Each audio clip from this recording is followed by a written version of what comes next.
बोलिए सदगुरु माता सुदीक्षा सविंदर हरदेव जी महाराज जी की जय। तू ही निरंकार मैं तेरी शरणा मैनू बख्श लो। सदगुरु स्वरूप प्यारी साध संगत जी, आप जी के पावन पवित्र चरणों में दासी अणिमा जी का मेरठ से कोटि कोटि धन्यवाद जी। आज का टॉपिक संतों ने दिया, अल्लाह ईश्वर एक है। हमारे सदगुरु बाबा हरदेव जी ने भी मिशन में हमें समझाया, एक को जानो, एक को मानो, एक हो जाओ। निरंकारी मिशन एक सर्व साझा मिशन है। यहाँ चारों वर्णों को यही शिक्षा दी जा रही है कि तुम परमात्मा का अंश हो, तुम जीते जी मुक्ति पा सकते हो। तुम ये यज्ञ कर लो, इसमें आहुति डाल दो। सतगुरु जी का जो यज्ञ चल रहा है, मालिक यज्ञ को ये कराता है और आहुति सब डालते हैं उसमें सामग्री की। इसी तरह से ये यज्ञ करा रहे हैं सदगुरु माता सुदीक्षा जी, और आहुति आज समय पे हम सब डालें इसमें। हम समझ लें अपने जीवन को कि हम सिर्फ और सिर्फ परमात्मा का अंश है। और गीता जी में भी यही समझाया जा रहा है, हर जगह यही लिखा हुआ है कि मेरा भक्त कोई भी बन सकता है, ये जाति पातियों में नहीं बटा हुआ है। ये एक ही है सिर्फ और सिर्फ, जिसने हमें बनाया है। सभी इंसानों का एक ही राष्ट्र है, निरंकार। सभी इंसानों का एक ही धर्म है, इंसानियत। सभी इंसानों की एक ही भाषा है, प्रेम और मिठास की। सभी इंसानों का एक ही ध्वज है, सत्य का। सभी इंसानों का एक ही जीवन लक्ष्य है, ब्रह्म ज्ञान की प्राप्ति। ब्रह्म ज्ञान का एक ही द्वार है, पूर्ण सदगुरु जी। ये सदगुरु जी ही समझा सकते हैं। मालिक हम सोच लें हम पढ़ लेंगे हम समझ जाएंगे, नहीं, ऐसा नहीं हो सकता। मालिक सदगुरु जी हमें साथ देते हैं जीवन में। हम एक फल खाते हैं पर जूस हमें अनेकों फल का एक ही गिलास में मिल जाता है, जो पौष्टिक होता है। कहाँ तक हम पढ़ेंगे, कहीं कुछ लिखा है कहीं कुछ लिखा है। सदगुरु जी ने सार दे दिया, सार समझा दिया। सदगुरु जी बिना गति नहीं है। श्री रामचंद्र भगवान जी भी जब वशिष्ठ जी के पास गए तो वशिष्ठ जी ने अंदर से पूछा, कौन है? भगवान कह रहे हैं स्वयं जो नर रूप में आए हैं कि मैं यही तो पूछना चाहता हूं, मैं हूं कौन। आज हम भी जिज्ञासा लाए अपने अंतःकरण में कि हम हैं कौन। और गुरु दर पे भी जाके यदि हम इधर उधर की बातों में पड़ जाते हैं तो ये साकार सदगुरु जी की कमी नहीं है, ये हमारी स्वयं की कमी है। क्योंकि हम अंदर से मलिन हैं, हमारे मन में सोच विचार बुरी बुरी आ रही हैं। मालिक हम किन बातों को लिए बैठे अपने मन में? हमें सिर्फ और सिर्फ भक्ति के लिए साकार सतगुरु जी से जोड़ना था और आनंद की प्राप्ति करनी थी। ब्रह्म ज्ञान की प्राप्ति का फल है आत्मिक आनंद, समरस, समभाव, समदृष्टि, एकता, प्रेम, अमन, शांति, भाईचारा। जब ज्ञान हमें मिल जाता है तो हमें पता चल जाता है कि हम सभी जातियां प्रभु परमात्मा निराकार दाता की हैं और सिर्फ निरंकार प्रभु परमात्मा से हमें प्यार करना है। और फिर हमें ये समझाया जाता है इस क्लास में कि घट घट में निरंकार बैठा हुआ है, परमात्मा अल्लाह जो अंतरकरण में खुदा हुआ है, मालिक रोम रोम में समाया हुआ है। इसको पहचान लो गुरु दरा की।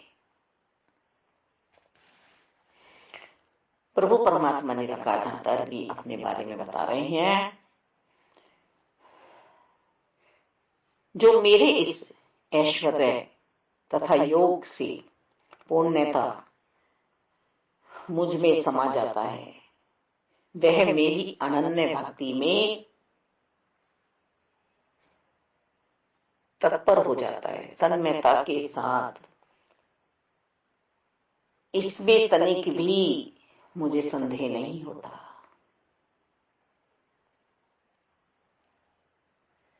वही मनुष्य मुझे प्यारा है, वही जीव मुझे प्यारा है। मैं समस्त आध्यात्मिक तथा भौतिक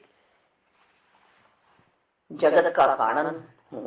प्रत्येक वस्तु मुझ ही से उद्भूत है। जो बुद्धिमान यह भली भांति जानते हैं वे मेरी प्रेम भक्ति में लगते हैं तथा हृदय से पूरी तरह मेरी पूजा में तत्पर होते हैं। गीता जी के 10वें अध्याय में हमें 90 श्लोक में समझा रहे हैं प्रभु।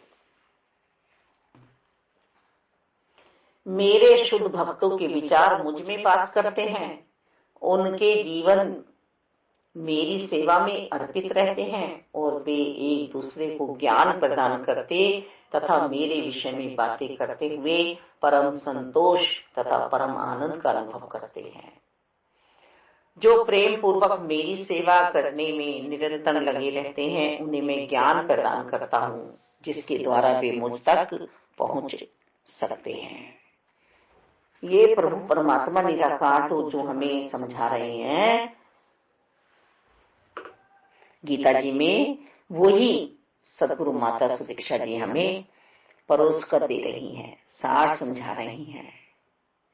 हर इंसान पढ़ नहीं पाता है और पढ़ के समझ नहीं पाता है, तो इसलिए हमारे जीवन में साकार सदगुरु जी की जरूरत होती है। श्री कृष्ण भगवान हमें गीता जी में समझा रहे हैं कि मैं उन पर विशेष कृपा करने के हेतु उनके हृदय में वास करते हुए ज्ञान के प्रकाशमान दीपक के द्वारा अज्ञान जन्य अंधकार को दूर करता हूँ। जहाँ ज्ञान समा जाता है सदगुरु जी के द्वारा, वहां अज्ञानता प्रकट नहीं होती है। युगों युगों से ये आत्मा प्यासी थी, अंधकार में थी, और सदगुरु जी से ज्ञान लेकर इन्हें भजते हुए परमात्मा को जो अपने जीवन को जीता है, भगवान समझा रहे हैं वहां पर अंधकार नहीं रहने देता। फिर सिर्फ मेरी ही बातें करते हैं, मेरे लिए ही सेवा करते हैं। अब हम सब देखें कि सदगुरु जी हमें मुक्ति दिला रहे हैं, परम धाम में बैठा दिया है, परम सत्य से हमें मिला दिया है। ये दिव्य जन्म हमारा हुआ है मालिक, अब इसमें हम अभिमान न लाएं। हम सभी नर से नारायण बनाए गए हैं। अभी हम इस अवस्था को समझते हैं या अभी नहीं। सदगुरु बाबा अवतार जी भी हमें समझाने का प्रयास करेंगे, स्वयं का वैद्य बनो।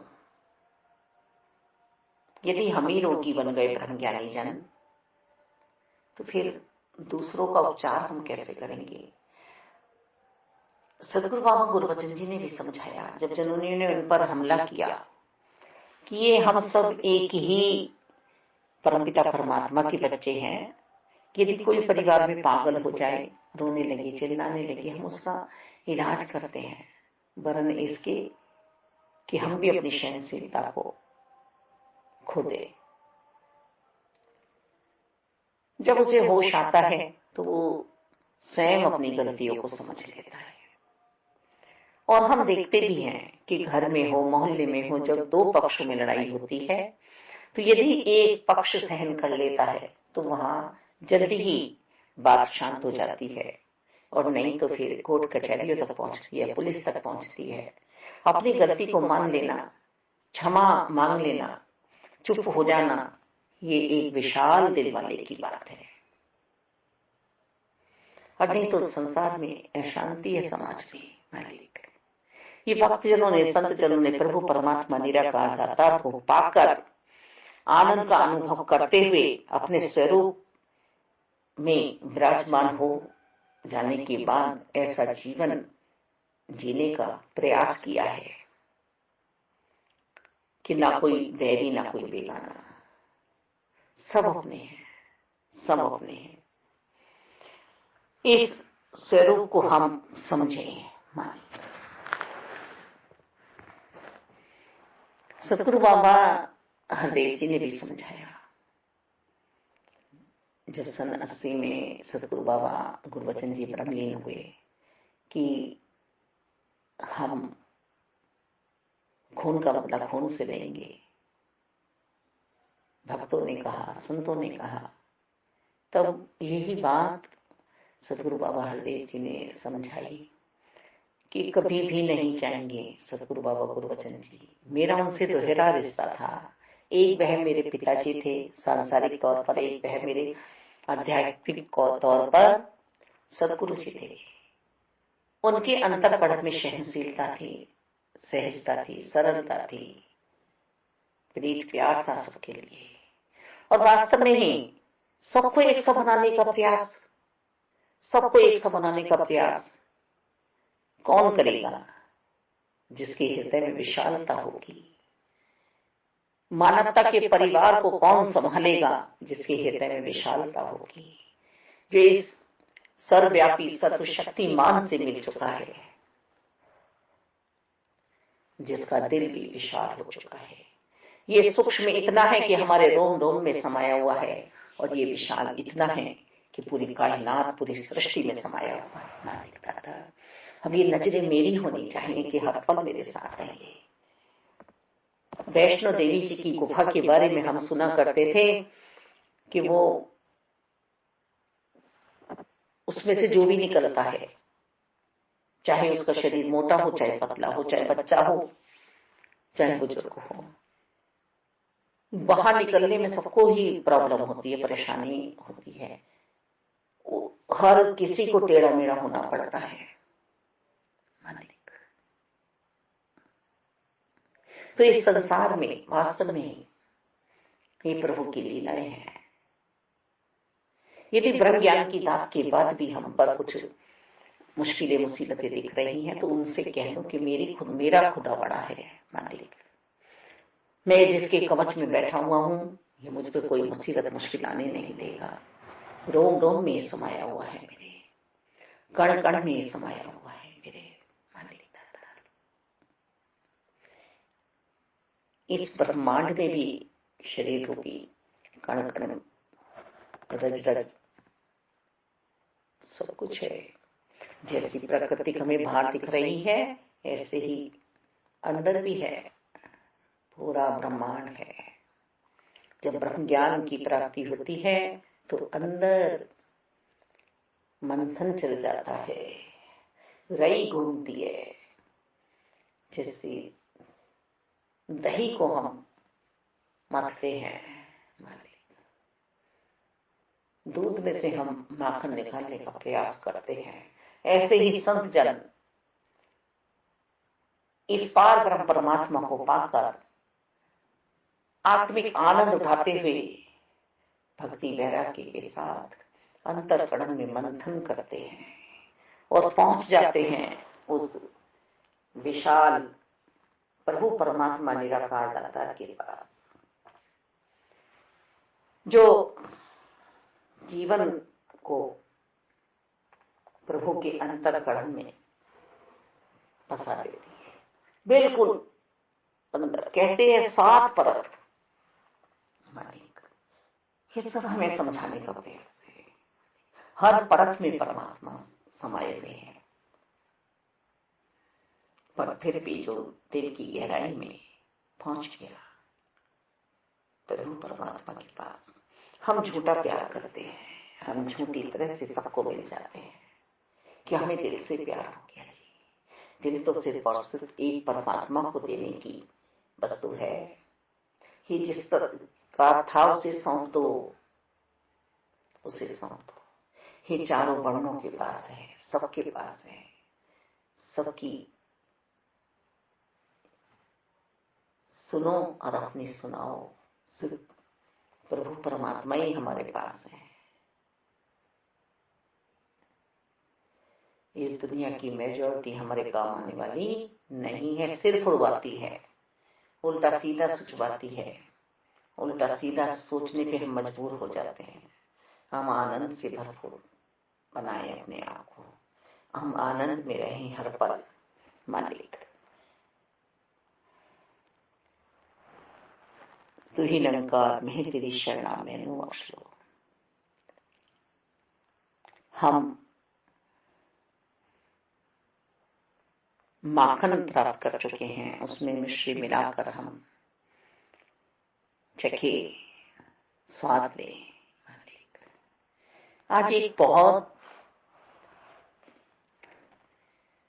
अच्छा नजारा देखने को मिलता है हर जगह कि हम मीठा नहीं खाते, हम मीठा नहीं खाते, हम मीठा नहीं खाते।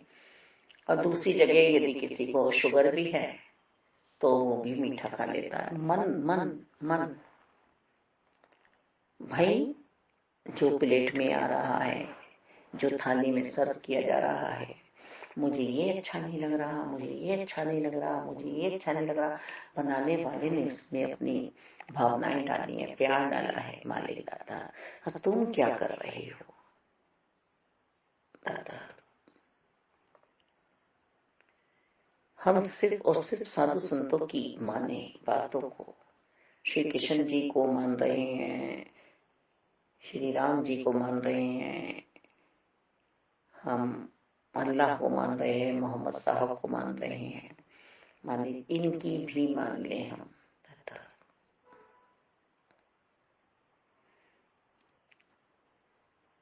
माया क्या है?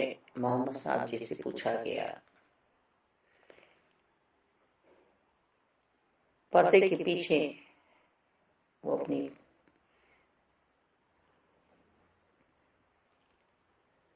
पहनावे को पहन रहे हैं और आगे पर्दे की मोहम्मद साहब अपने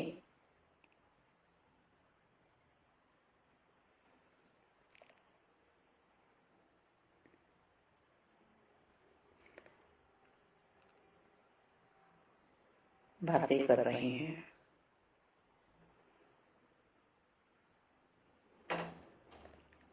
अब पर्दे के पीछे जाकर देखा गया तो वहां पर वो अपनी पोशाक पहन रहे हैं। पर्दे के आगे देखा तो वो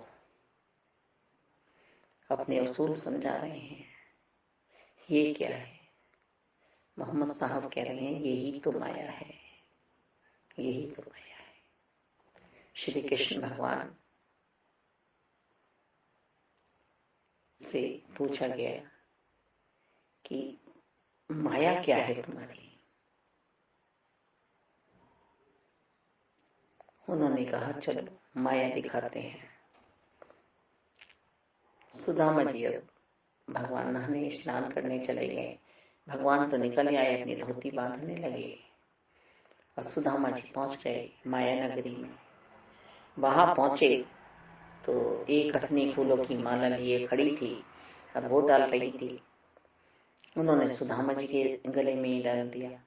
अब कहा गया कि यहाँ पर जिसके गले में ये माला अपनी डालती है उसको शादी करनी होती है, वो अपने यहाँ वापिस नहीं जा सकता। सुदामा जी ने वहां राजकुमारी से शादी कर ली, वहां बच्चे भी हो गए, वहां एक अच्छा जीवन जीने लगे। अब जब किसी वजह से रानी की मृत्यु हुई तो वहां एक और परंपरा थी कि रानी के साथ में उसके पति की भी मृत्यु होगी। अब राज भी भोग लिया, पति भी बन गए, बच्चे भी हो गए, पिता भी बन गए, सुख वैभव सब भोग लिया माया का। अब वहां से चिल्लाते हुए भागे कि नहीं नहीं, मैं अग्नि पे नहीं बैठूंगा। जब आंखें खोली तो गंगा जी में, यमुना जी में स्नान कर रहे थे। बोले कृष्ण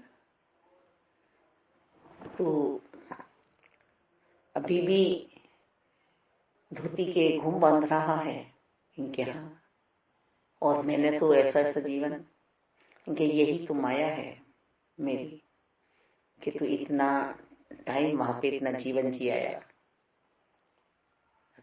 तो हमें किसके साथ रहना है? हमें माया के साथ रहना है या मायापति के साथ रहना है? और इस क्लास में हमें जो समझाया जा रहा है वह यही समझाया जा रहा है कि तुम चेतन अवस्था में रहो, तुम अपने आप पे माया को हावी न होने दो। अब माया यदि हम पे हावी है तो हम वास्तव में ही घोर संकट में हैं, आए हैं। हमें आनंद में बैठाया गया है, हम आनंद में ही रहें।